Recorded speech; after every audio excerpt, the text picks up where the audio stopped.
We all know that hydrogen and oxygen form together to make water.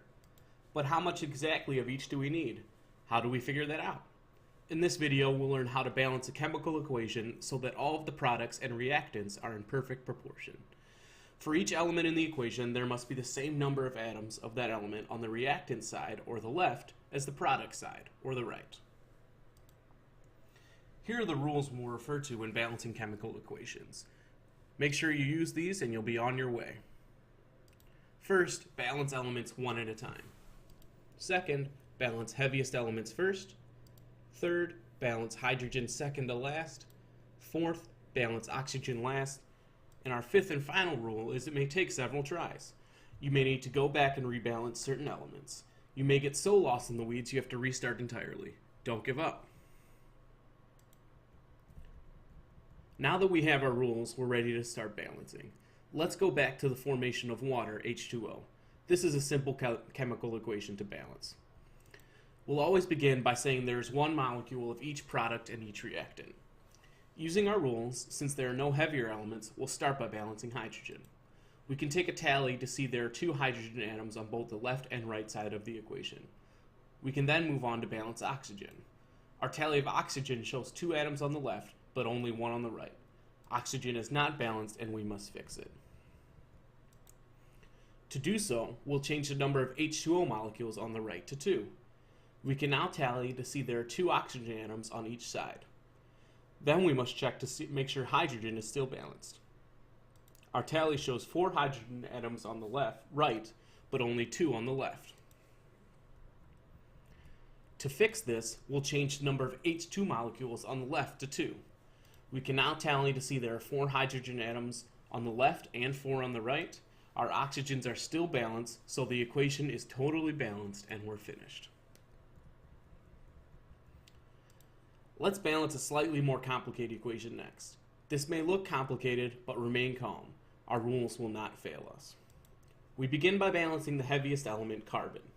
We can see there are 6 carbon atoms on the right, but only 1 on the left. If we change to have 6 CO2 molecules on the left, we have 6 carbon atoms on both sides, and this element is balanced. Using our rules, we balance hydrogen next. With our current equation, there are 12 hydrogen atoms on the right, but only 2 on the left. We can fix this by changing the number of H2O molecules on the left to 6, resulting in a tally of 12 hydrogen atoms on each side. Finally, we move on to balance oxygen. Our current tally shows 18 oxygen atoms on the left, but only 8 on the right. We need more oxygen on the right side. We could increase the number of C6H12O6 molecules, but this would result in more carbon and hydrogen than we need, and we'd go on an endless cycle of rebalancing. Instead, we should increase the number of O2 molecules. We need 10 more oxygen atoms, so let's increase the number of O2 molecules to 6. This results in 18 oxygen atoms on either side and a totally balanced equation. Thanos approves. Now you'll try one. Pause the video and try to balance this equation. When you're ready, we'll look at the solution and how we got there. Pause the video now.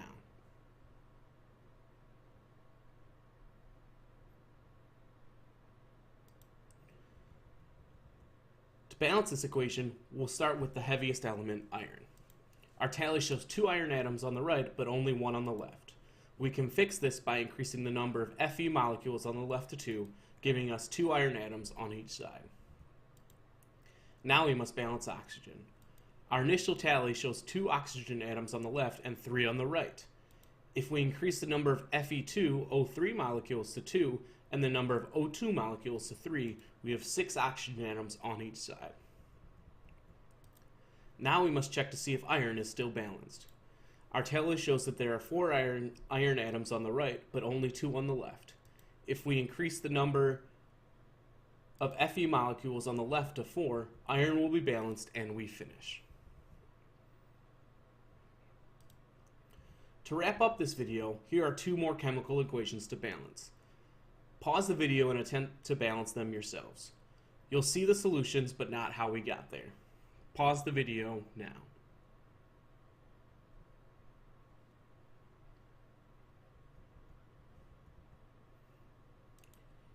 Here are the solutions to the previous unbalanced chemical equations.